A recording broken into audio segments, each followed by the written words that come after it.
자, 오늘 말씀은 이제 이 팔복을 거쳐서 이제 우리가 이 주기도문을 우리가 하늘에 주기도문 다 외우시잖아요. 그 주기도문을 8개로 나누어서 우리가 이 주기도문을 함께 듣겠는데, 이 주기도문을 혹자들은 어명기도다 이렇게 말하고, 너희는 이렇게 기도해라 하는 이러한 그 언어적 개념을 가지고 있습니다. 그래서 반드시 주기도문을 기도해야 되고, 이 주기도문은 존재를 만들어가는 하나님의 아들이라는 존재성, 그 가치성을 만들어가는데 역점을 두고 있는 내용이 주기도문이기 때문에 여러분들이 집중력을 가지고 왔다 갔다 하지 마시고 집중력을 가지고 꼭 들으시기를 말씀 부탁을 드립니다.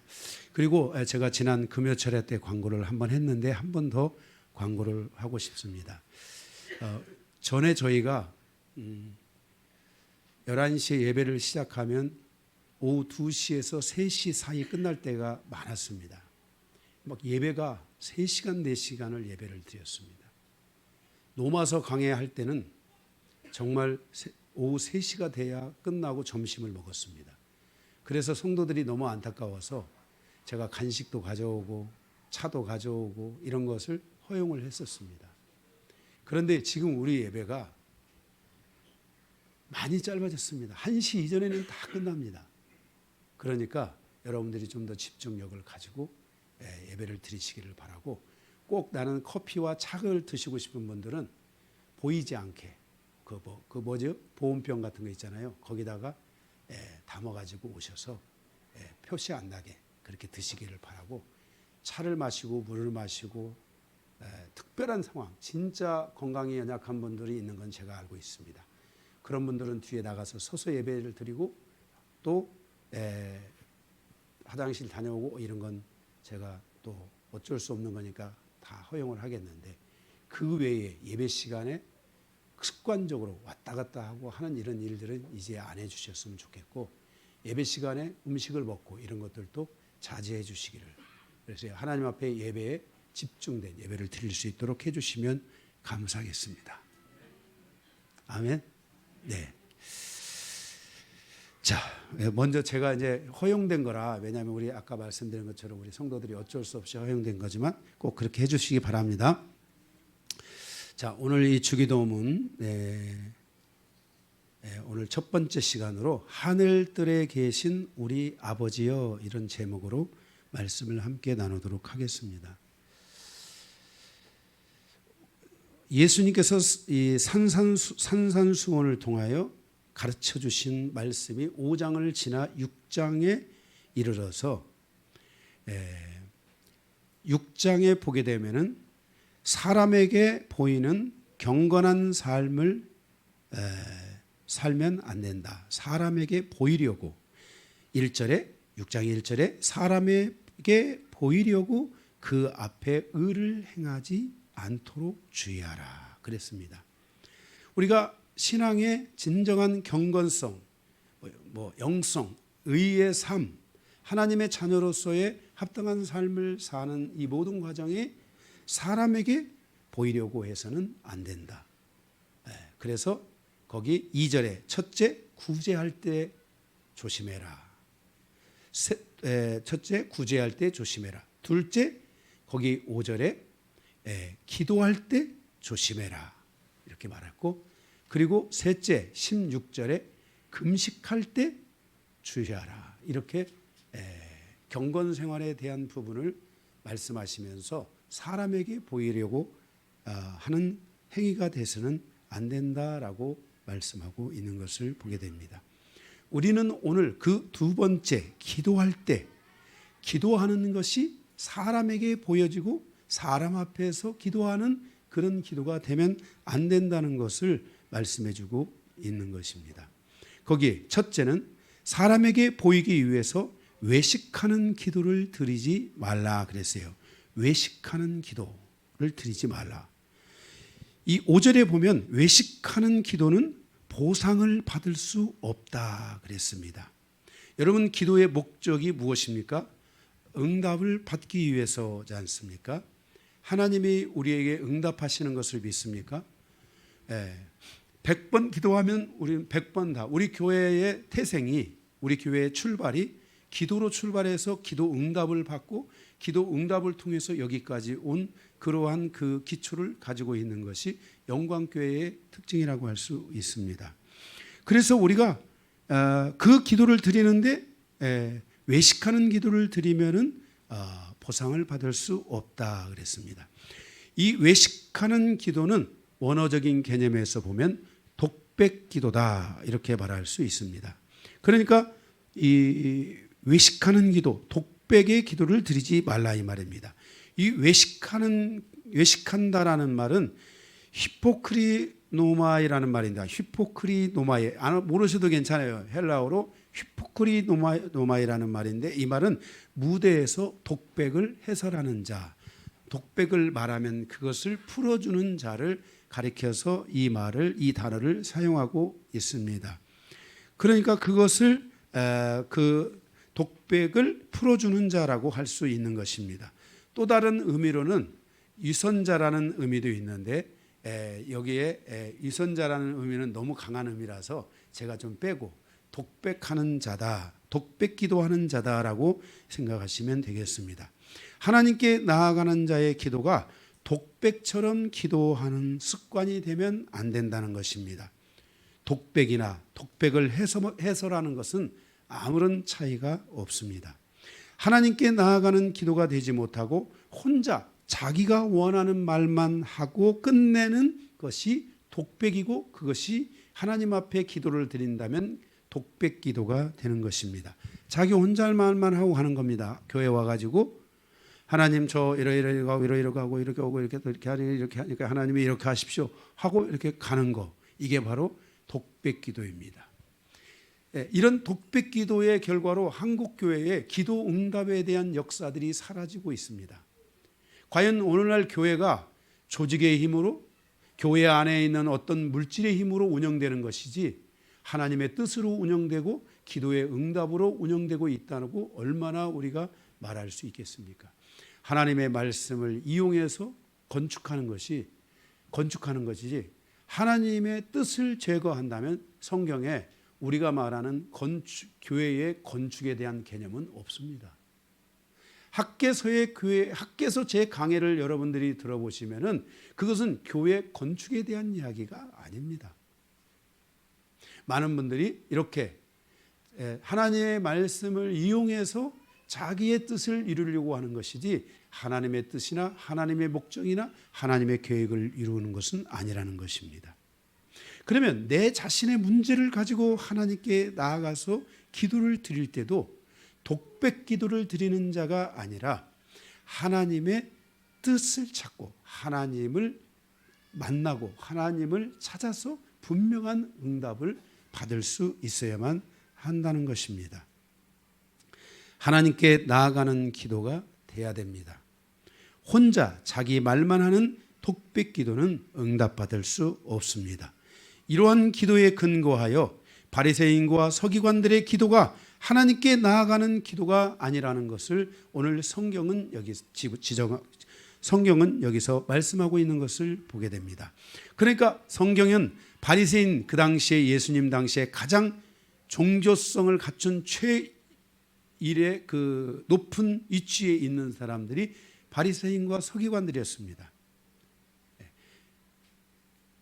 제가 에스라를 강의할 때 그렇게 말씀드렸죠. 에스라 시대의 이스라엘의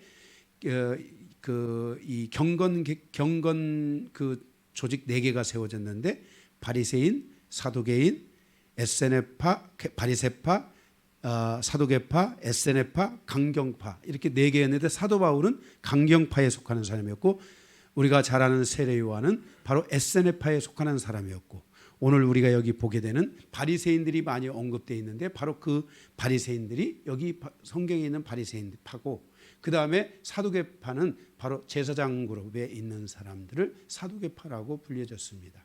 그 넷 중에서 가장 경건성이 위대하다고 인정받은 사람들이 바로 바리새인들 또는 바리새파, 바리새인들의 우두머리 서기관이라고 할 수 있다는 것입니다. 그런데 이 바리새인과 서기관들의 기도가 하나님께 나아가는 기도가 되고 기도의 본이 되어야 되는데, 이들의 기도는 하나님께 나아가는 기도가 아니고 하나님의 뜻을 이루기 위한 기도가 아니라 독백 기도처럼 말하고, 그리고 그것을 조직이나 권력의 힘을 통해서 그것을 성취하고 이루는 이런 잘못된 시스템을 가지고 있다는 것입니다.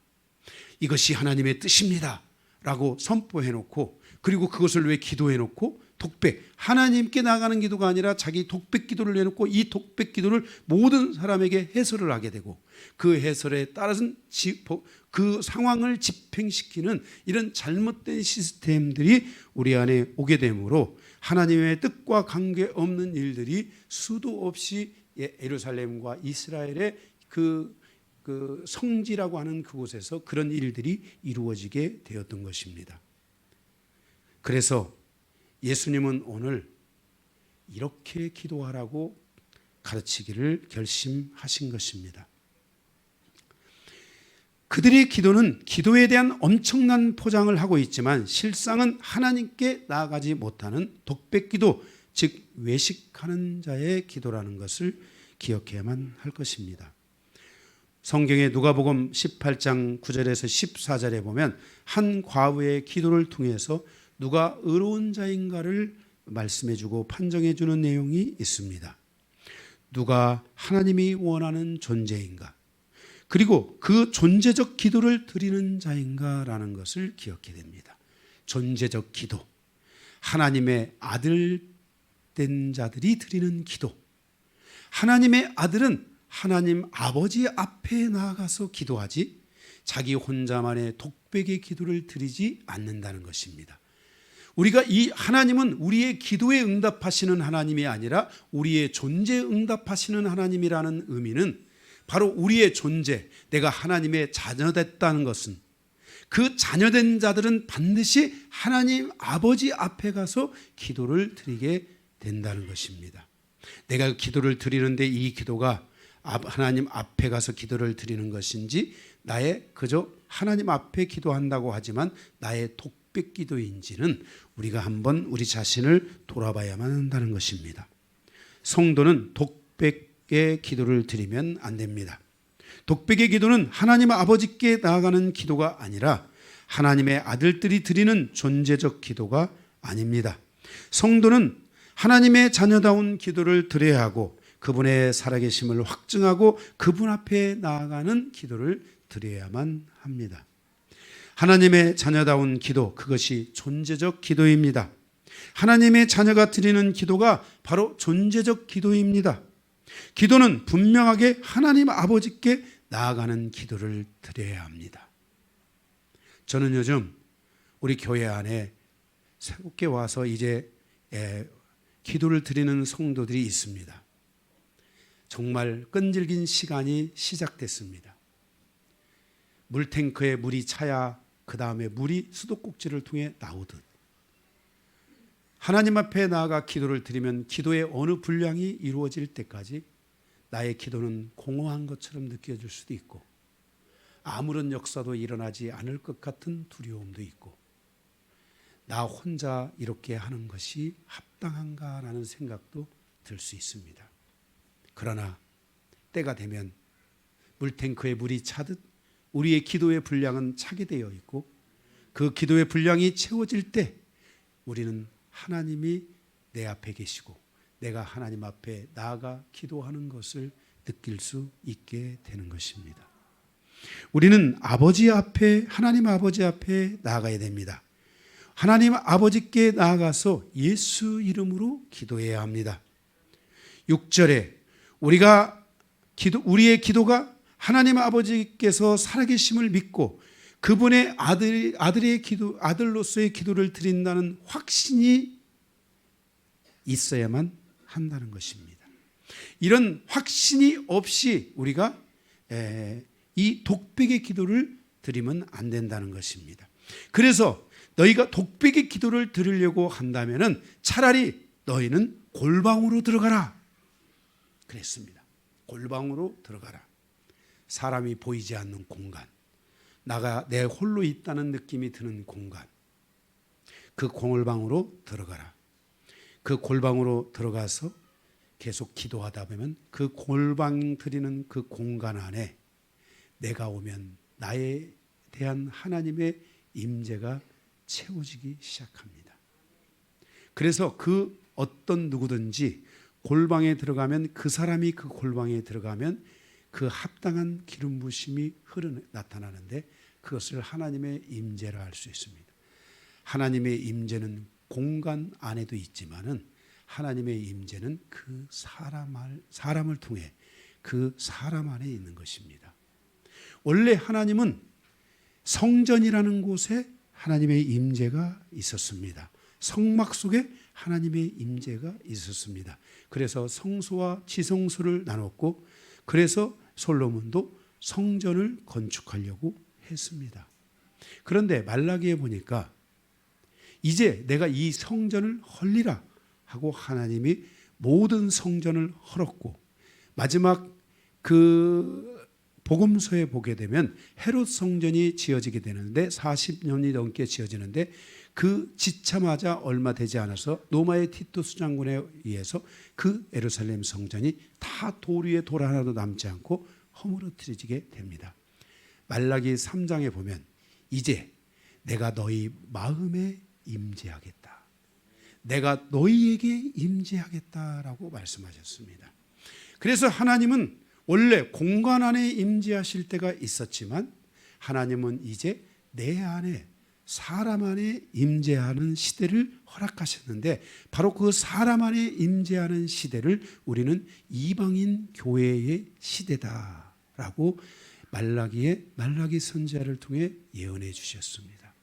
그래서 내가 하나님의 임재를 갈망하고 하나님을 사랑하는 마음으로 하나님의 말씀에 순종해서 골방에 들어가면, 그 골방은 원래 하나님의 임재가 없었는데 내가 들어가는 순간 그 골방 안에 하나님의 임재가 그곳에 채워지게 되고, 그곳에서 내가 기도를 드리는 동안 하나님이 나와 함께 하신다는 사실을 우리는 경험하기 시작하게 되는 것입니다. 이렇게 우리의 기도는 아버지께 나아가는 기도가 돼야 됩니다. 사람에게 보이려고 막 그 거리에서 선포하고 독백의 기도를 드려놓고, 그리고 드린 기도에 대하여 그것을 이루기 위하고 시행하기 위해서 조직을 이용하고 사람을 이용하고 성경을 이용해 가지고 뭐든지 자기들이 원하는 것을 이루고 성취하고, 이런 것을 과연 하나님이 진정으로 기뻐하시겠는가? 우리가 냉철하게 성경적으로 살펴봐야 된다는 것입니다. 놀라운 하나님의 역사는 한 사람으로부터 시작됩니다. 찬양에도 그런 게 있죠. 부흥은 나로부터 시작되리.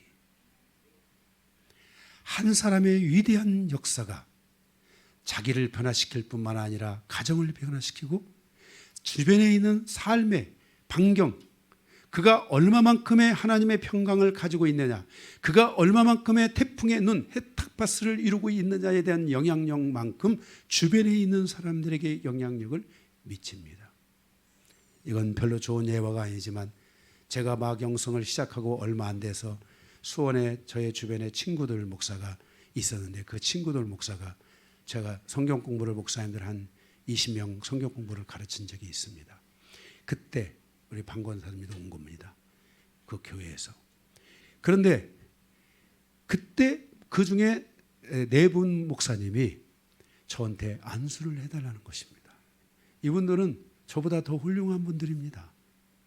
근데 4분이 저한테 안수를 해달라는 거예요.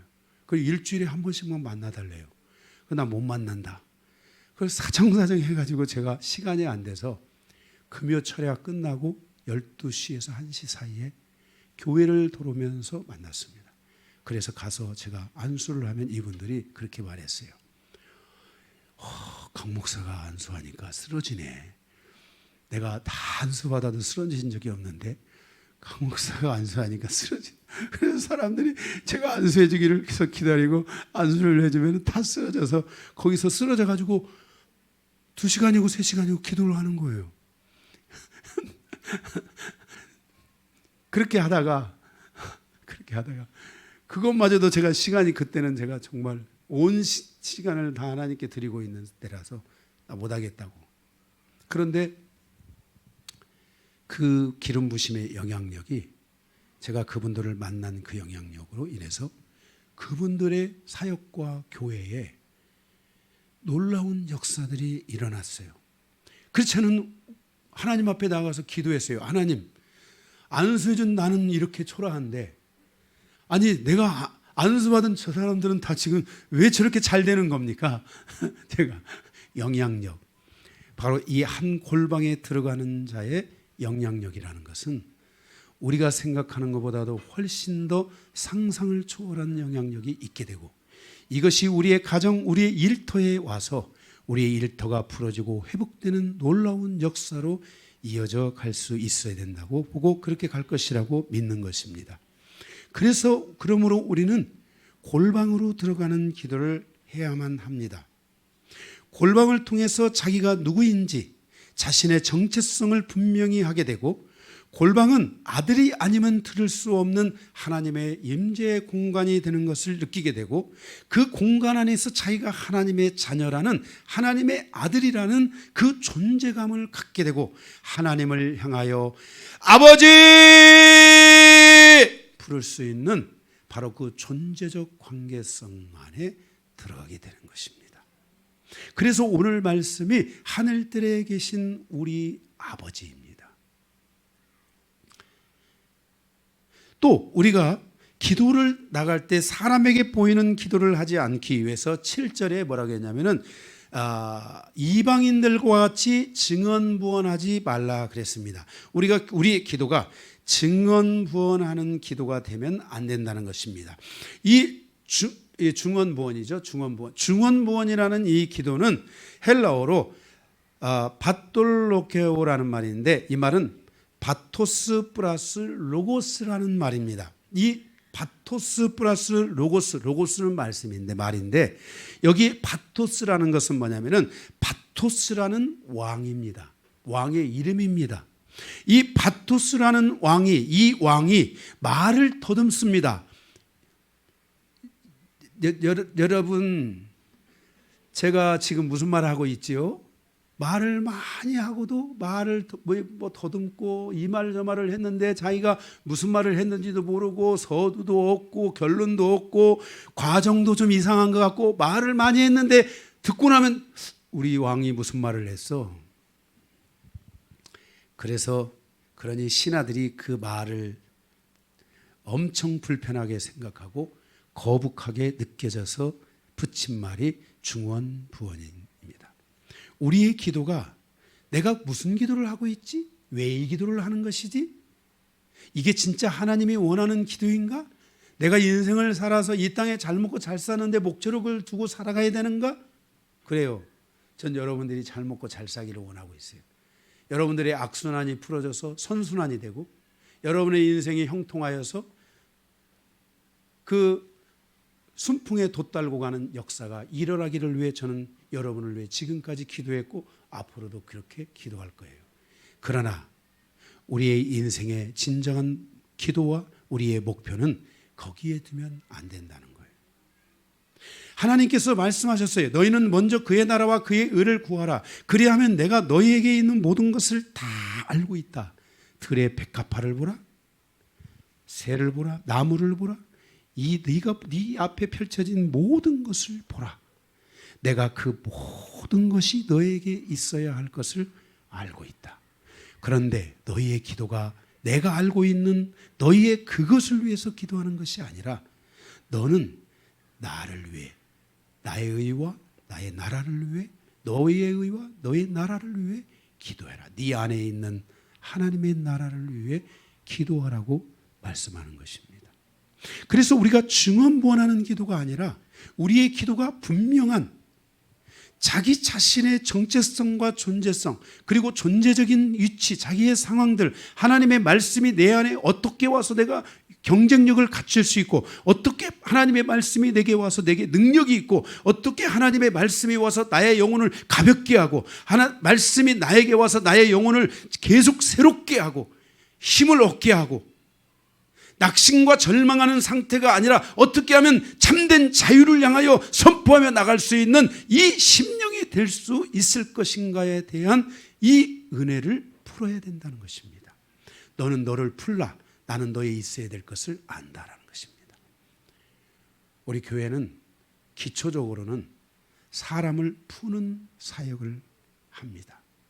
사람이 묶여 있다면, 매듭이 있다면 풀어야 됩니다. 인생을 풀지 않기 때문에 인생이 항상 곤두박질 치고 5개를 쌓고 무너지고 8개 쌓다가 무너지고 9개 다 쌓은 것 같은데 또 무너지고 9개 쌓아서 무너지나 8개 쌓아서 무너지나 5개 쌓아서 무너지나 다 똑같은 겁니다. 우리 인생은 묶임을 풀어야 되고 풀어진 자들은 빌딩업 세워야 됩니다. 계속 지하 큰 건물일수록 지하를 튼튼히 하고 10층, 20층 갈 수 있는 지하, 30층 갈 수 있냐, 100층 갈 수 있는 지하를 튼튼히 해서 그 위에 계속해서 이 빌딩업 세워가는 은혜들이 있어요. 성도는 자신의 문제를 먼저 풀고 그 다음에 그 위에 자신을 세워야 됩니다. 나머지 거기에 필요한 모든 것들은 아버지께서 다 하신다고 말씀하셨어요. 다 하신다고. 여러분의 그릇만큼 가게 돼 있어요. 그런데 문제는 가다가 넘어지고 쓰러지면 안 돼요. 그 타격이 너무 커요.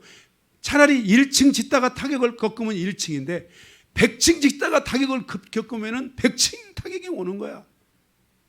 그래서 인생은 자기 스스로 세우려고 하는 그런 삶이 아니라 자기의 삶에 있어서 하나님이 원하시는 과정을 통하여 하나하나 자신을 세워가야 되는데 그러한 세워가는 과정에 있어서 우리의 기도가 중요한데 기도 가운데 중언부언하는 기도가 아니라 자기의 삶을 풀어낼 줄 아는 기도, 자기를 세울 줄 아는 기도를 우리가 드려야만 한다는 것입니다.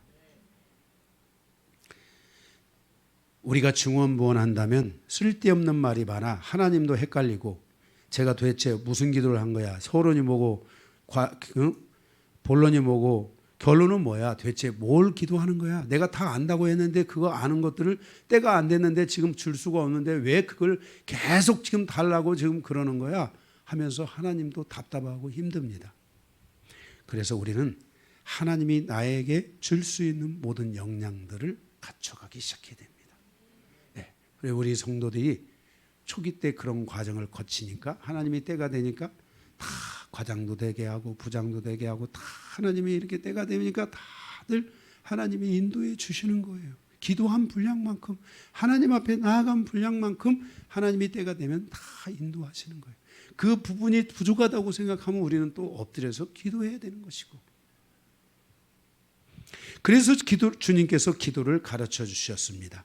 바로 그 기도가 주기도문입니다. 너희는 이렇게 기도하라. 주기도문은 어명기도이며 왕의 기도입니다.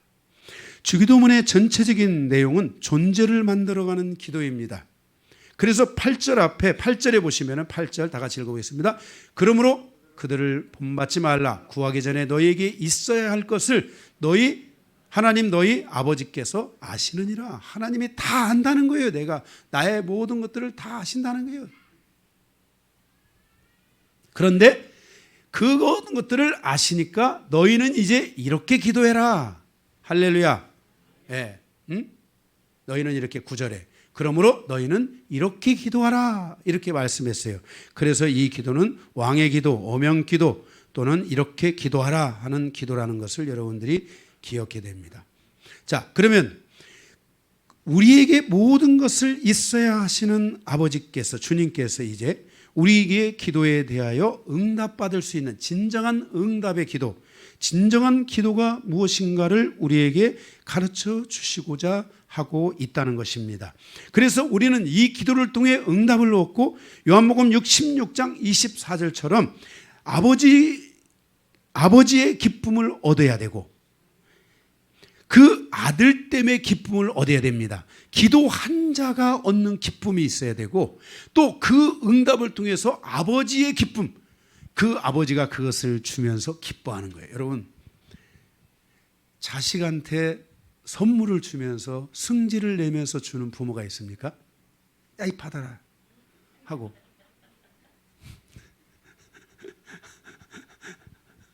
그런 부모 없지요. 부모가 때가 돼서 자식에게 줄 때 되면 기쁨으로 줍니다. 야, 이거 받아라. 아버지의 기쁨이 와야 돼요.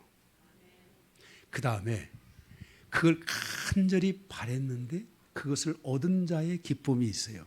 그래서 여러분들에게는 이 기쁨, 이 큰 기쁨, 그래서 기도 응답을 받기 시작하고 기도에 대한 역사가 일어나기 시작할 때 그 사람에게는 말할 수 없는 하나님의 기쁨, 기도하는 자로서의 그 위대한 기쁨이 그의 심령을 지배하게 돼서 기도를 하는 것도 잊어버리지 않지만 기도의 응답을 받으면 영원히 안 잊어지는 거예요.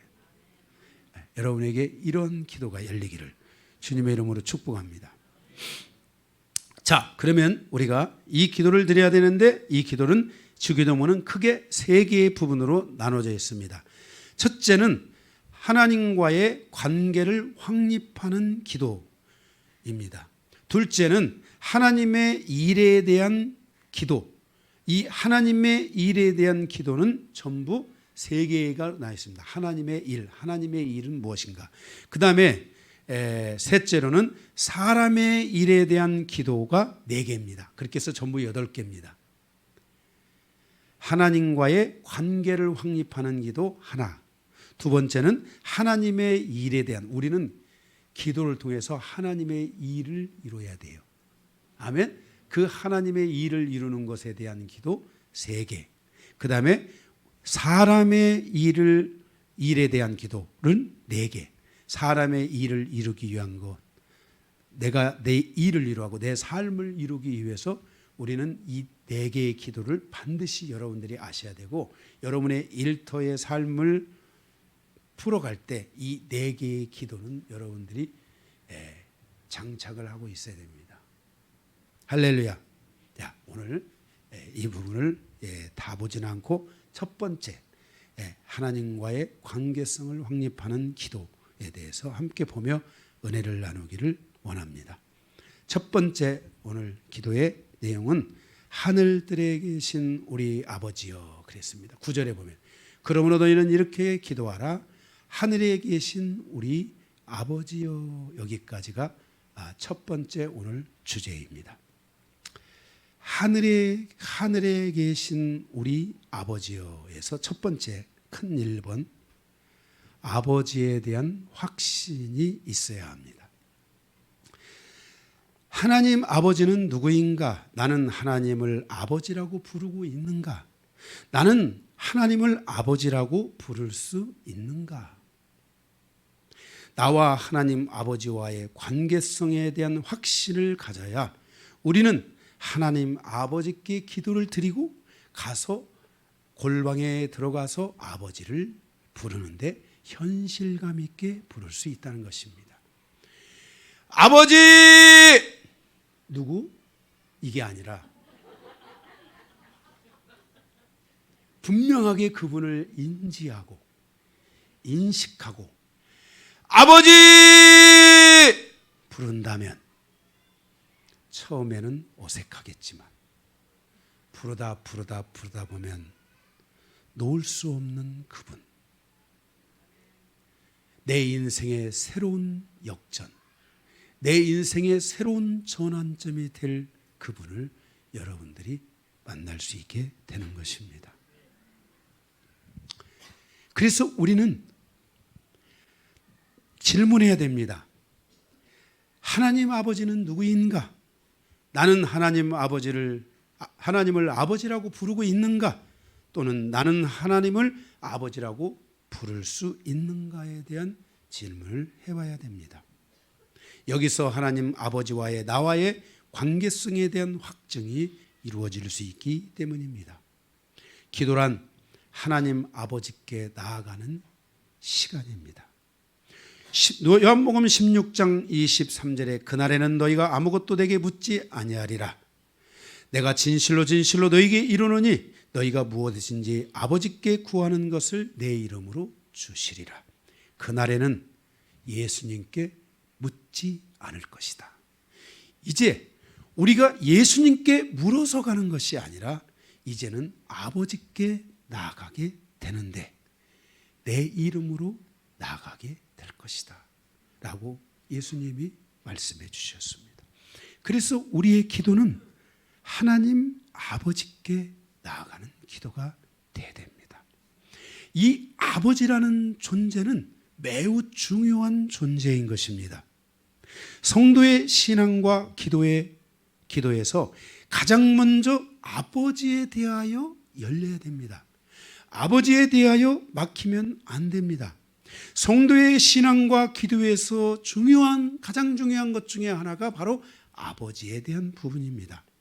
성도가 믿음을 통해서 아버지를 확증하는 것은 곧 자기의 정체성, 즉 자기가 하나님의 아들이라는 것을 확증하는 것이며, 그 확증을 통해서 기도로 하나님 아버지께 나아가는 것입니다. 그래서 기도는 아들이 아버지께 나아가는 것이 기도인 것입니다.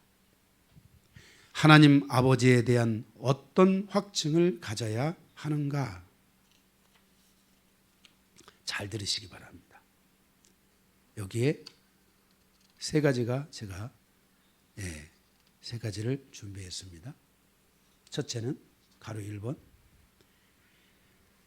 하나님 아버지는 생명의 근원이며 믿음의 근원이며, 그 생명의 근원이며 믿음의 근원이신 하나님 아버지에 대한 확증이 이루어져야만 한다는 것입니다. 첫째, 작은 번, 기억이라고 해도 좋고, 첫째, 동그라미 1번, 생명의 원리는 모든 생명은 아버지로부터 아들 예수 그리스도에게 주어졌고. 자, 우리 김봉찬 집사님하고 우리 송 집사님 앞에 좀 와서 서주세요. 자, 이해하기 쉽게. 하나님은 생명의 원리, 모든 생명의 근원이며 믿음의 근원이라고 했습니다. 생명의 근원, 이 생명의 근원, 자, 제가 하나를 따겠습니다. 옷을 다 따고 또 신고 들어오는 거 아닌지. 제가 아버지인데, 하나님 아버지인데, 이 아버지의 생명이 왼쪽에 있는 분이 예수입니다. 예수가 2000년 전에 이 땅에 오셨잖아요. 이 생명이 아버지의 생명인데, 이 생명을 아들에게 주었습니다. 아들에게. 누구예요? 예수. 본인이 예수예요. 진짜 예수는 아니에요. 그때 그 예수, 예수에게 이 생명을 주었습니다. 그리고 이 생명을 예수께서 제자들과 70인 형제와 그 땅에 있는 모든 하나님의 제자들에게 이 생명을 주었습니다. 다 나눠주었습니다. 그리고 이 생명을 가진 자들은 계속해서 이 생명을 누군가에게 거기 갖다 주세요. 들어가세요. 다. 이 생명을 나눠주기 시작한 겁니다. 잘 들으셔야 돼요. 잘 들으셔야 돼요. 그래서 이 생명을 그리스도에게 주셨고, 이 그리스도에게 주는 생명을 제자에게 주었고, 제자들에게 준 이 생명을 바로 모든 사람에게 나누어 주셨는데, 이 생명은 누구냐? 바로 하나님의 생명. 성경은 원어적으로 생명을 말할 때 자오라는 말을 쓰지만, 이것은 일반적 사람의 일반적 생명을 자오라고 하고, 또 다른 생명이라는 단어가 있는데 그것을 조회라고 합니다. 원어적으로. 그래서 하나님의 생명은 조회의 생명, 자오가 아니라 조회의 생명으로서 조회를 줬다라고 말할 때는 하나님의 생명을 줬다, 하나님의 생명을 갖게 했다라는 것입니다. 예수 그리스도의 생명이 있는 자들은 하나님의 자녀들이며 하나님을 아버지라고 부를 수 있게 되었다는 것입니다. 그래서 우리가 구원이라는 과정을 통해 예수 그리스도를 마음에 영접하게 됩니다. 예수 그리스도를 마음에 영접하게 될 때, 그때 그 예수의 생명이, 아까 주었던 이 예수의 생명이, 자, 송 집사님 나오세요. 이제 다시 이제 다른 사람이에요. 제가 제자고, 제가 복음을 설명했어요. 예수님께서 우리를 위해 십자가에 주시고 피 흘려 주시고 우리의 죄를 용서하신 것을 믿습니까? 그리고 그 그리스도가 나를 구원하기 위해서 이제 십자가에서 부활하셨습니다. 부활하신 주님은 다시 오시기로 약속했습니다. 이 예수 그리스도를 마음에 영접합니까? 그럴 때 그 영접하는 시간을 통해서 영적으로는 이 하나님의 생명이 이 안에, 이 영혼 안에 들어가게 되는 것입니다. 그래서 요한 1서 5장 11절에 12절에 말하기를 또 증거는 이것이니 하나님이 우리에게 영생을 주신 것과 이 생명이 그의 아들 안에 있는 그것이니라. 아들이 있는 자에게는 생명이 있고 하나님의 아들이 없는 자에게는 생명이 없느니라 그랬어요. 만약 여러분들의 삶에 예수 그리스도를 마음에 영접하고 그 영접하신 그리스도가 여러분의 심령 안에 왔다면 그 그리스도는 여러분에게 생명을 가지고 온 것이고 그 생명이 여러분 안에 있기에 여러분들도 아들이 있는 자이기에 생명이 있고 그 생명을 가진 자들은 하나님을 아버지라고 부를 수 있는 은혜가 주어지게 된다는 것입니다. 신앙의 첫걸음은 예수 그리스도를 내 마음에 영접하는 것이고 예수 그리스도를 마음에 영접할 때 예수의 생명이 내 안에 들어오게 되는 것이고 그러므로 예수의 생명이 마음에 있는 자들은 하나님의 자녀가 되고 하나님을 아버지라고 부르게 되는 것입니다. 골방에 들어가서 내 안에 와 있는 하나님의 생명, 이 생명을 의지하고 이 생명을 마음에 다시 상기하고 이 생명을 확증하고 골방에 들어가서 우리가 하나님이 살아계심을 믿는다면 거기서 우리는 아버지! 하고 부르기 시작해야 된다는 것입니다. 둘째, 믿음의 원리는 예수 그리스도를 영접하는 자들은 그 예수와 함께 생명만 오는 것이 아니라 믿음도 함께 가게 된다는 것입니다. 자, 그래서 요거 하나 더 가지고, 자, 믿음도 이리 오세요. 오늘 많이 줍니다, 여러 가지. 자, 그거 같이 가지고 나오세요. 자, 그걸 함부로 던지시네. 자, 생명도 주고 또 뭐예요? 믿음. 하나님은 생명의 주요, 믿음의 주요. 하나님은 생명의 주라는 말은 원어적으로는 하나님은 생명의 창시자이고 믿음의 창시자다. 생명의 시작이다. 믿음의 시작이다는 거죠. 그 믿음은 우리가 만들어 갖는 것이 아니라 하나님의 믿음은 하나님으로부터 받는 거예요. 그래서 예수 그리스도를 영접하면 생명도 받고 믿음도 갖게 되는데 이 믿음을 가진 자는 그 안에서 믿음의 역사가 시작되는데 이 믿음의 역사는 우리가 일반적으로 사람들이 가지고 있는 그 믿음의 역사가 아니라 바로 하나님의 믿음, 하나님의 믿음에 대한 바로 그 독특한 믿음의 역사가 그의 심령 안에서 시작되게 된다는 것입니다. 그래서 여러분들은 예수 그리스도를 마음에 영접함으로 그러므로 말미암아 예수 안에 있는 생명과 믿음을 여러분들이 얻을 수 있게 되는 것입니다. 그래서 바로 그 출발점인 그 믿음을 주신 하나님을 여러분들이 만나게 되고 하나님을 알기 시작하게 되는데 그것은 여러분들이 믿음을 가져봐야 합니다. 이거는 정말 독특합니다.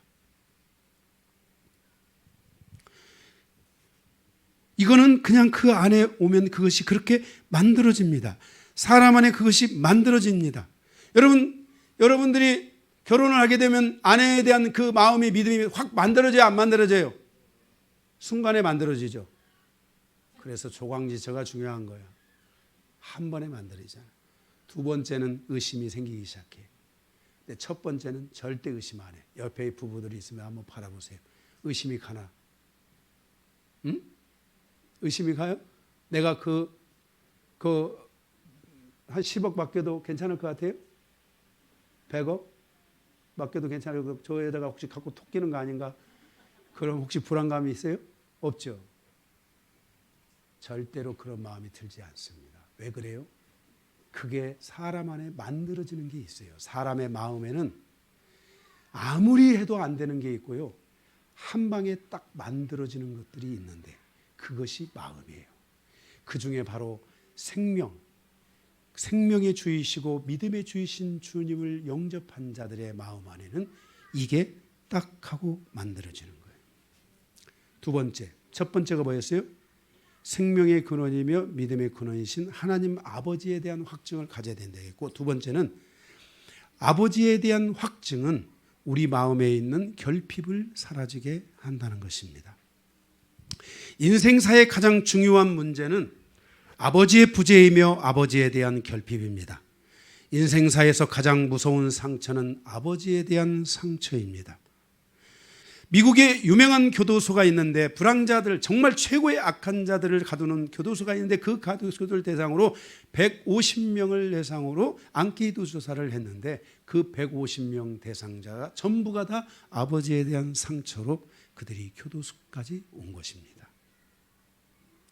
우리의 인생에서 가장 무서운 상처는 아버지에 대한 상처입니다.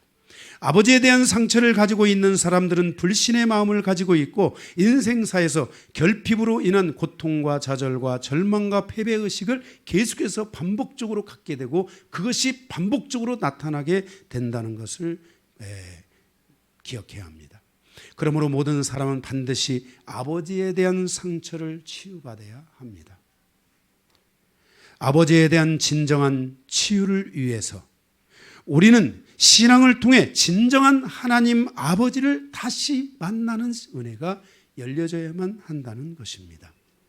하나님을 아버지라고 부를 수 있는 신앙의 시작이 이루어질 때 우리의 모든 문제를 하나님 아버지께 가져가서 기도할 수 있는 믿음의 길이 열리게 되고 그 믿음의 기도를 통하여 드디어 내 삶에 가졌던 좌절과 아픔과 절망과 그 모든 패배의식과 불신의 마음들이 사라지게 되고 우리에게 응답하시고 채우시고 역사하시는 그 하나님을, 그 아버지를 통해 마음이 치유되기 시작한다는 것입니다.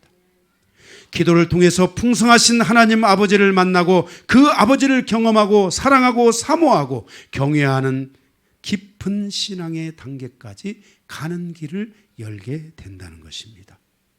기도의 응답을 통해서 나의 결핍이 치유되고 낙심과 절망이 사라지게 되고 하나님 아버지와 함께 가는 새로운 여정을 통해 나의 인생사가 안정을 찾게 되고 그러므로 말미암아 나는 아버지를 잃어버린 것에 대한 아픔과 육신의 아버지로부터 온 상처와 고통을 하나님 아버지를 통해 치유받음으로 더 나아가서 나에게 아픔과 고통을 줬던 그 아버지를 이해하고 깨닫고 다시 사랑하게 되므로 그 육신의 아버지와의 남은 여정을 함께 보낼 수 있는 은혜를 우리가 회복할 수 있게 된다는 것입니다.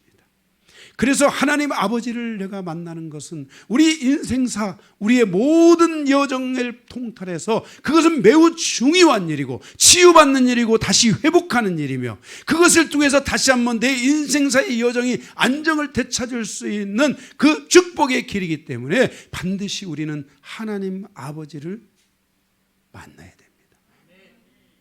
그분은 생명의 근원이며 믿음의 근원입니다. 여러분의 죄를 예수 그리스도께서 용서하신 것을 믿고 마음에 예수 그리스도를 영접했습니까? 그 그리스도가 여러분 안에 오실 때 혼자 온 게 아니라 그 안에 중요한 선물을 가지고 왔는데 그게 바로 생명이고 그게 바로 하나님의 믿음입니다.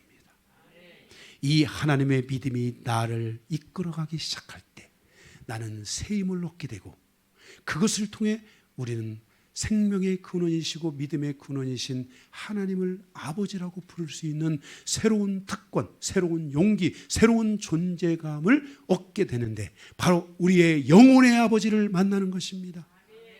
우리의 육신의 아버지는 우리가 살아가는 인생에 100년 산다고 하면 100년으로의 삶을 끝나지만은 하나님 아버지는 영원하신 하나님이기 때문에 우리의 인생은 창세전부터 하나님 안에 감춰져 있다가 나왔다라고 성경이 우리에게 말씀하고 있습니다. 창세전부터 이미 나는 존재했고 우리는 다시 그 아버지께로 나아가는 여정을 향하여 지금 신앙이라는 과정을 통해 나아가는 것입니다. 여러분들이 골방에 들어가 아버지를 부를 때, 그리고 여러분의 인생이 다 맞춰질 때 여러분의 눈에서 그 아버지의 은혜가 있는 것을 알 것입니다. 아버지 하고 부르며 여러분의 영혼은 편안하고 고요하게 아버지의 품으로 우리는 돌아가게 되는 것입니다. 이게 우리의 인생의 여정입니다. 우리의 인생의 여정이 무슨 지렁이로 돌아가고 개새끼로 돌아가고 소새끼로 들어가서 다시 개새끼로 태어나고 소새끼로 태어나고 이런 윤회설이 아닙니다. 우리의 인생은. 여러분의 조상이 개라고 하면 여러분 기분 좋습니까? 앞으로 여러분의 조상이 개가 될 거라고 하면 여러분 좋겠어요? 그건 권선징악에 의한 사상적 개념인 것입니다. 하나님은 그런 권선징악적 사상적 개념이 아닙니다. 내가 교회를 안 나왔기 때문에 다리를 건너가다 다리가 뚝 부러졌다. 아닙니다. 교회 안 나와도 다리 건너도 다리 안 부러집니다. 하나님은 그런 하나님이 아니십니다.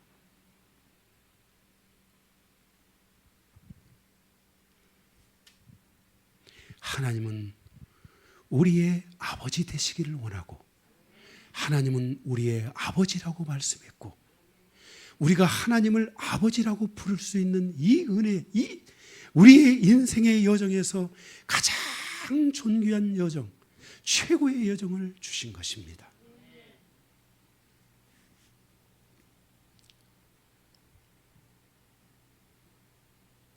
우리는 신앙을 통해 진정한 하나님 아버지를 다시 만나야 되고 새로운 치유와 축복의 길이 열려야 됩니다.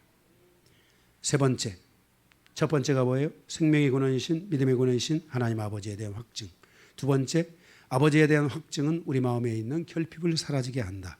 세 번째, 하나님 아버지 앞에 나가지 못하면 사단은 육신의 아버지에 대한 상처와 결핍을 계속해서 보여주고 생각하게 하고 그리고 그 상처에 갇히게 한다라는 것입니다. 우리가 하나님 아버지 앞에 나가지 못하면 우리 안에서 사단이는 이 어둠의 영적 세계라는 것이 존재합니다. 우리의 싸움은 혈과 육에 대한 것이 아니라 공중 권세 잡은 하늘에 있는 악한 영들과의 싸움이다. 여러분의 인생의 그냥 밤거리만 가보셨습니까? 제가 산에 기도하러 산에 갔는데 산에 그 숲속에 들어가서 기도를 하러 가는데 갑자기 머리빛이 다 축축축축축 쑤더라고요. 무서워가지고. 영의 세계라는 게 있습니다.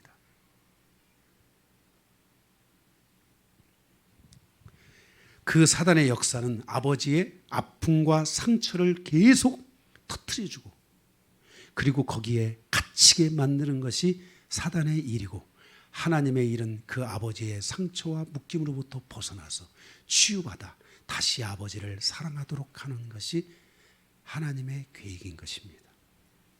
아버지의 수고와 고통과 아버지의 땀과 아버지의 아픔과 아버지의 열심과 아버지의 최선을 보지 못하게 하는 것이 사단의 일이고 그리고 그 아버지의 결핍과 연약함과 그 모든 것들을 드러나게 하는 것이 사단의 일입니다. 사단은 아버지의 수고를 가려버림으로 아버지에 대해서 무지하게 만들고 아버지에 대한 안 좋은 결과물을 가져다 주므로 아버지에 대한 믿음과 신뢰를 깨트리는 일을 합니다. 그 결과 나는 나의 자녀들에게 그런 아버지로 남게 되고 그것은 인생사에서 사단이 가장 지금 계획하고 있는 전략적 방식이라는 것을 사단의 전략 아래 말려드는 것이라는 것을 기억해야 됩니다. 누구든지 아들에게 아버지가 사라지는 일이 일어나면 안 되고 아버지의 존재감을 잃어버리면 안 됩니다. 아버지에 대한 존재감이 무너져서는 절대로 안 되는 것입니다. 사단이 가정사에서 가장 흔들고 있는 가장 중요한 전략 중 하나가 아버지를 사라지게 하는 것입니다. 가정에서 아버지가 살아야 리더십이 살고, 아버지가 살아야 모든 풍족함이 해결될 수 있습니다. 아버지가 살아야 아버지가 피와 땀을 흘려 자녀들을, 가정을 이끌어가고 부양하게 되는 것입니다. 우리의 인생사에서 아버지가 있어야 불신이라는 장벽에 가리지 않게 되고 그 불신의 장벽을 허물어버릴 수 있게 되는 것입니다. 아버지가 위대하면 자녀는 엄지손가락이 올라갑니다. 우리 아버지 최고, 우리 아버지 1등, 우리 아버지가 최고야. 이 리더십이 회복된다는 것을 기억하시기 바랍니다. 그러므로 성도는 신앙을 통해 하나님 아버지를 아버지로 부를 수 있는 믿음의 길을 완전히 열어주어야 합니다. 그리고 하나님 아버지로부터 응답을 받을 수 있는 여정이 온전히 열리도록 도와줘야 됩니다. 그리고 하나님 아버지께 감사하는 마음이 회복되도록 함으로 아버지에 대한, 육신의 아버지에 대한 감사의 마음도 가질 수 있도록 해줘야 되고, 그것을 통해 진정한 리더십을 다시 회복해서 아버지가 이루지 못한 그 리더십을 자녀가 이루고, 그 자녀들이 위대한 리더십을 통하여 하나님의 위대한 역사를 이뤄가며 선두에 서서 경쟁력을 갖춰서 하나님의 역사를 이 세상 안에 가져가서 능히 승리할 수 있는 삶으로 살아갈 수 있도록 해야 하는 것입니다. 이것이 바로 주기도문의 첫 장에 나와 있는 아버지입니다. 하늘들에 계신 우리 아버지. 아버지. 두 번째 큰 2번입니다. 하나님은 우리 아버지입니다. 주기도문에서 우리는 핵심 단어이며 주격입니다. 우리는 누구인가? 우리는 형제의 개념입니다. 너와 나의 개념인 것입니다. 형제에 대해서 운동적인 마음, 다친 마음, 연합하지 못하던 마음이 아버지를 통해서 우리라는 형제가 생기게 됩니다. 그래서 신앙을 통해서 새로운 형제를 가진 신앙 공동체가 만들어지게 되는 것입니다. 교회 신앙 공동체는 새로운 형제라는 강력한 공동체를 이루게 되는 것입니다. 하나님 아버지는 공의의 하나님이시지만 동시에 사랑의 하나님이십니다. 그래서 사랑의 공동체가 만들어지고 진리의 공동체가 만들어지게 되는 것입니다. 그래서 성도는 하나님 아버지를 통해서 말씀 안에서 하나가 되어가고 하나님의 사랑 안에서 하나가 되어가는 독특한 강력한 공동체가 만들어지게 되는 것입니다. 그래서 하나님을 사랑하게 되고 사랑하는 만큼 형제를 사랑하는 이 아름다운 공동체가 이 땅에 탄생하도록 하나님이 우리에게 길을 열어주셨습니다. 바로 그분이 우리 아버지이십니다.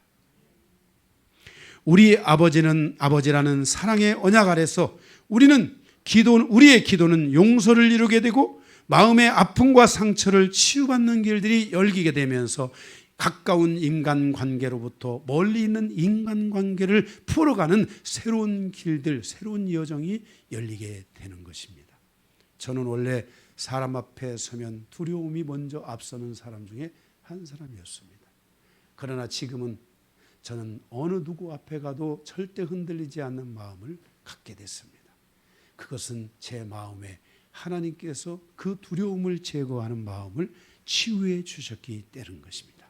그리고 나보다도 더 어떤 위대한 사람이 있다 할지라도 그들이 예수 안에 있든 예수 밖에 있든 그들은 나의 형제라는 것을, 그들에게 내 도움이 필요할 수 있다는 것을, 내가 사랑해야 될 사랑의 대상이라는 것을, 내가 기도해 줘야 될 기도의 대상이라는 것을 하나님이 저에게 인지하게 하니까 저는 담대하게 나아갑니다.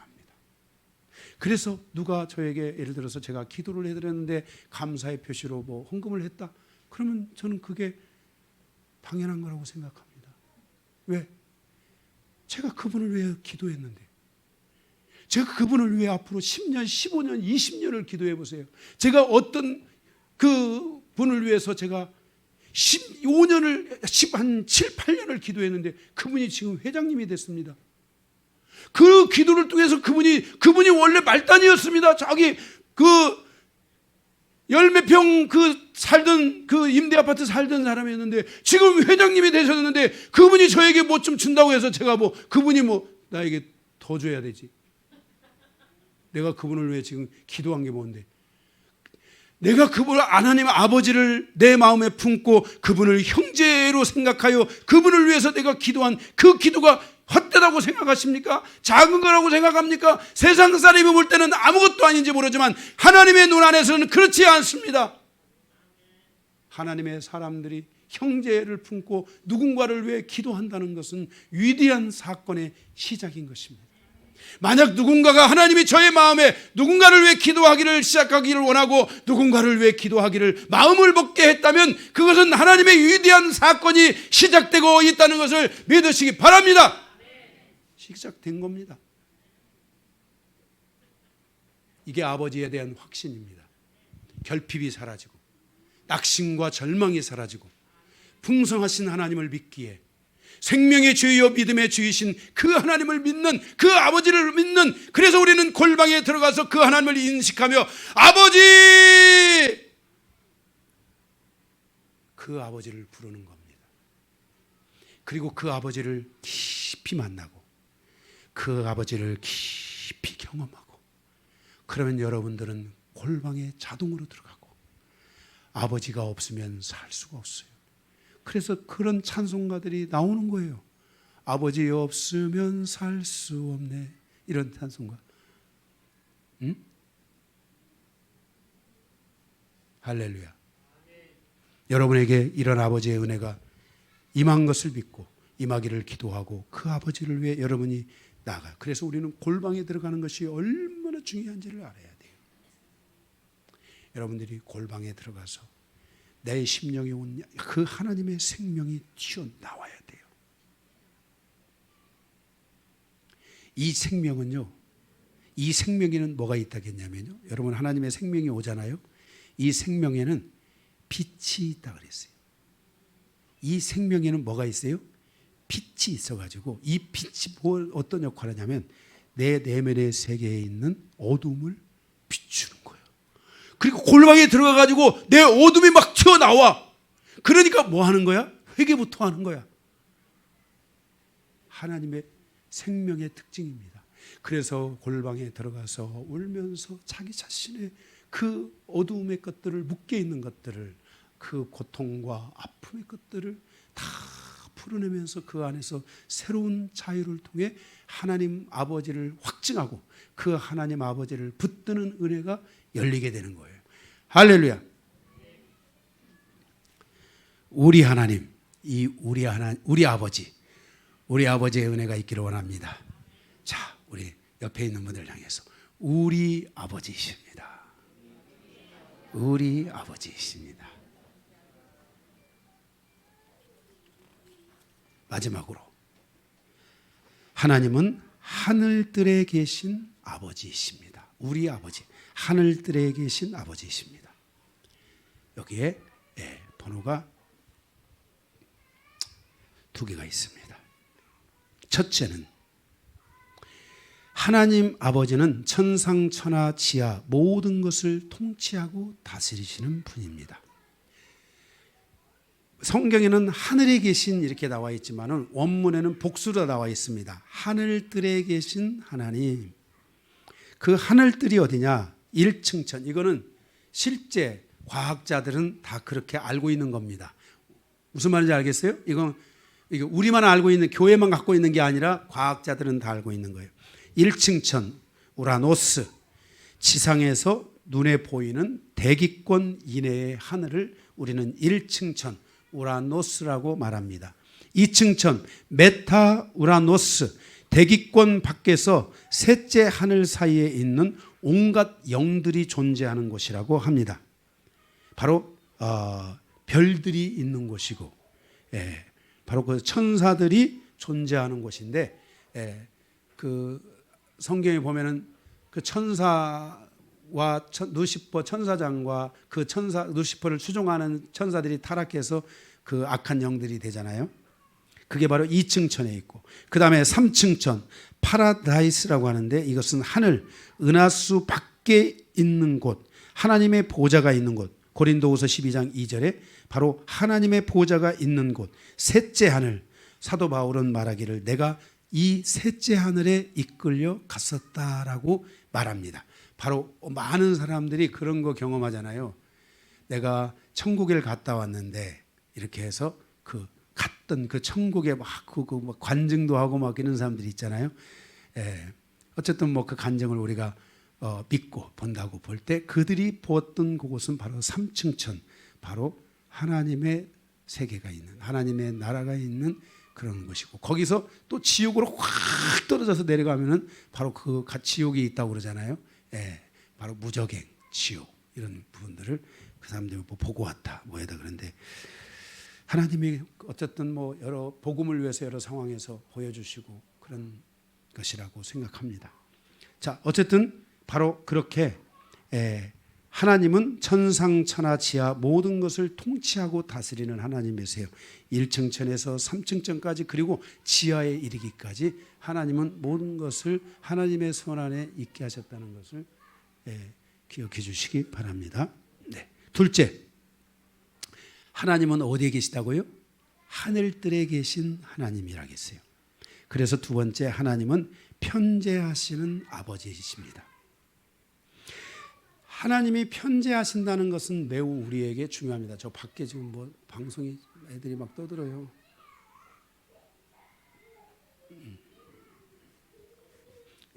새 지금 남매가 만나가지고 오래간만에 회풀을 푸니라고 네,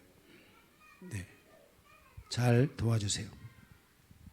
자, 하나님은 편재하시는 아버지이신데, 편재하신다라는 것이 무슨 말이냐면 내 속에서 내 속에서 역사하지만 우리가 있는 모든 공간 속에 임재하시고 역사하시는 하나님을 편재하시는 하나님이라고 합니다. 반드시 편재하시는 하나님은 내면에도 있어야 되고 공간에도 있어야 돼요. 그래서 전에는 성전이라는 공간 안에 하나님이 임재했지만 지금은 내가 갔을 때 그곳에 하나님이 임재하셔요. 그래서 내가 중요해요.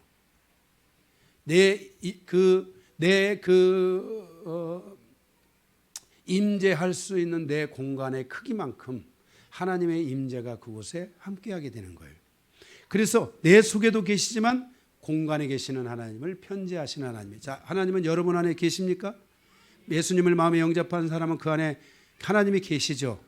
바로 그 하나님이 계시는 여러분의 마음의 그 공간, 바로 그 공간과 하나님은 여러분이 골방에 들어가서든 어디서 가든 그곳에 하나님이 함께한다라고 믿어지는 그 공간, 바로 그곳에 하나님은 그 하나님을 편재하시는 하나님이라고 하십니다. 그래서 내재하시면서 초월하시는 하나님을 편재하는 하나님이라고 합니다.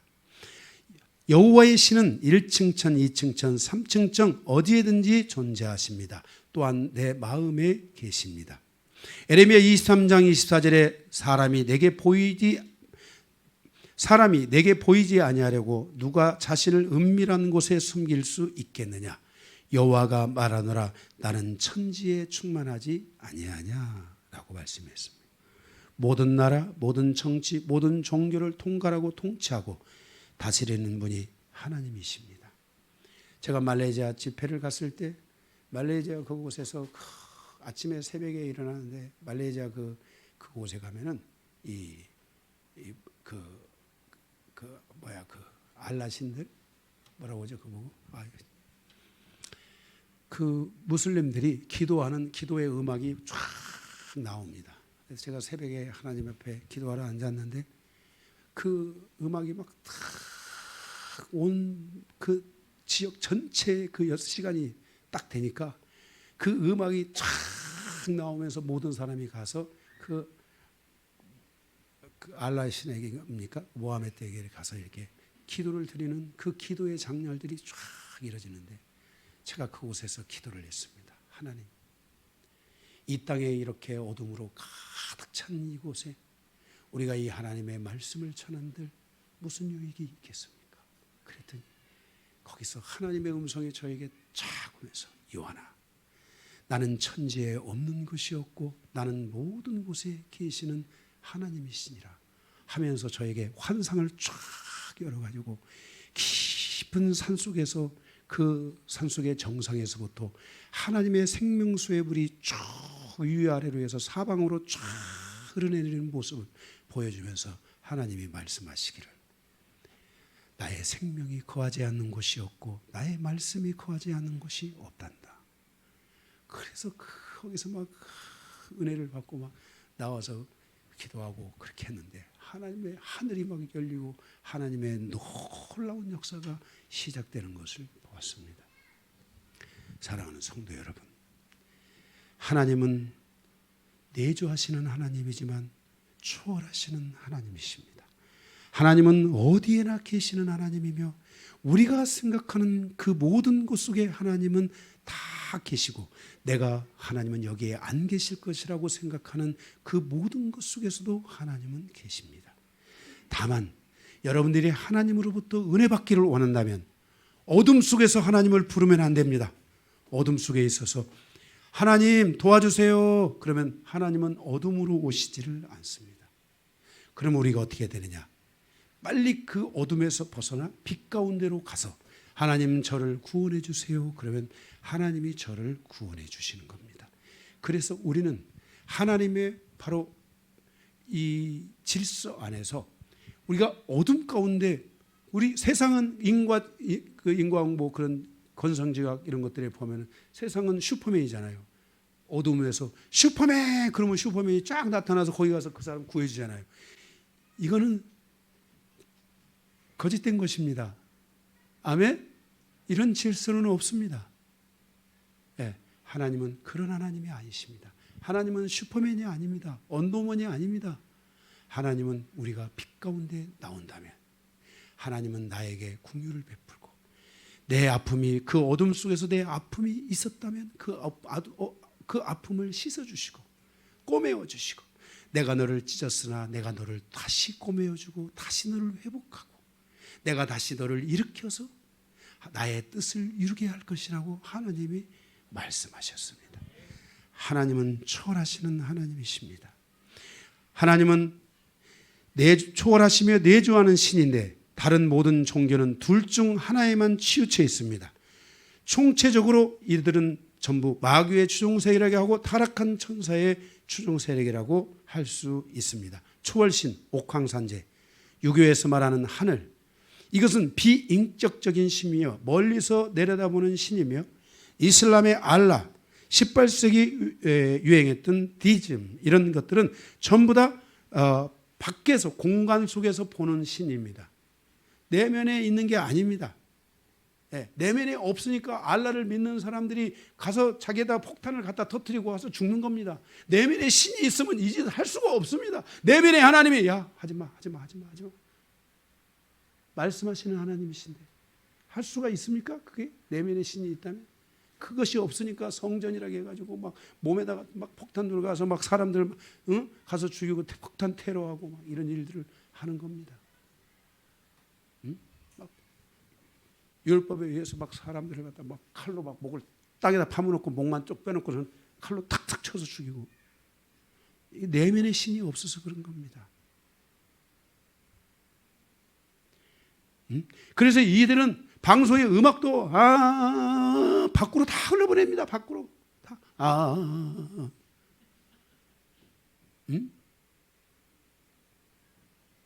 그리고 여러분, 제가 여러분의 성도들은 그런 일이 절대 없으라고 생각하지만 여러분들은 무슬림 남성하고 결혼하면 안 됩니다.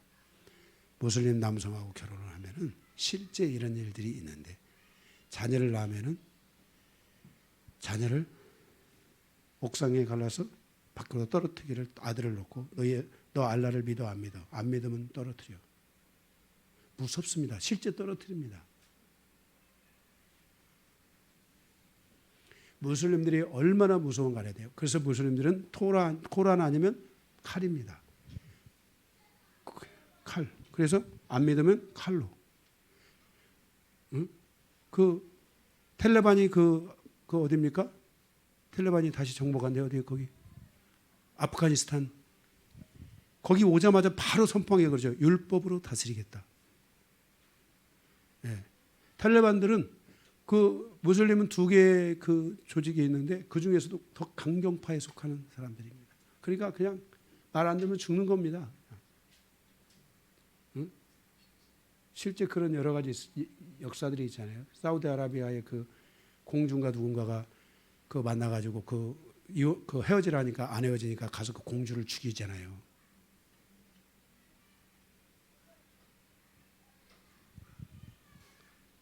이들이 바로 이슬람들 조심해야 됩니다. 예, 지금 이제 이슬람의 그 세계적인 그 타켓 가운데 하나가 대한민국입니다. 대한민국을 무슬림화시키는 것들이 지금 이슬람의 조직 안에서 굉장히 강하게 일어나고 있습니다. 그래서 여러분들이 그리스도인들이 진짜 깨어 있어야 되고요. 정말 진정한 그리스도인들로서 살아가야 됩니다. 하나님 아버지가 중심에 와서 그 아버지를 의지하는 사람이 되어야 됩니다. 내재하는 신이 있습니다. 샤머니즘, 자기가 만든 신, 범신론, 힌두교, 불교 이런 것들은 다 내재하는 신입니다. 그래서 신을 내면 아미타불 내 안에 내면에 신을 가지는 것입니다. 그래서 샤머니즘을 갖는 사람들도 늘 마음의 어떤 그 자기 안에 신을 가지고 그리고 가서 그 마음의 신에게 의지하는 게 이런 게 바로 이런 샤머니즘 등의 신이라고 할 수 있습니다. 그런 것들은 내재하거나 초월하거나 양쪽에 한 면만 하지만 하나님은 이거 귀신이 하는 일입니다. 귀신 하는 타락한 천사가 그 영들이 하는 일들인데 그러나 하나님만이 내재하시면서 초월하시는 신이라는 것을 기억해 주시기 바랍니다. 하나님 아버지는 내가 부를 때 내재하신 하나님이 내 공간 안에 오셔서 그곳에 기름 부어주시고 나의 기도를 도와주셔서 내 기도가 하늘에 상달될 수 있도록 나를 돕고 어둠으로부터 나를 지켜주시고 보호해 주셔서 내가 기도하는 그곳에 어둠이 틈타지 않도록 나를 지켜주시는 이런 놀라운 역사를 하나님이 하신다는 것을 하나님의 나라가 내가 움직이면 하나님의 나라가 움직이는 것입니다. 이런 것들을 여러분들이 기억하시고 오늘 주기도문의 첫 번째 하늘들에 계신 우리 아버지 여러분 아버지에 대한 은혜가 여러분에게 이루어지기를 바라고 우리에 대한 부분들이 풀어지기를 바라고 하나님은 천상천하지하 모든 곳에 계신 하늘들에 계신 하나님이라는 것을 기억하고 내가 가는 모든 곳에 하나님이 계시고 내가 머무는 모든 곳에 하나님의 역사가 함께할 수 있다는 사실을 기억하고 어디에 가든지 여러분들이 하나님께 기도한다면 골방에 들어간다면 그 기도에 응답하시는 하나님이 되시는 것을 여러분들이 확신하시기를 주님의 이름으로 축복합니다. 말씀을 마치겠습니다.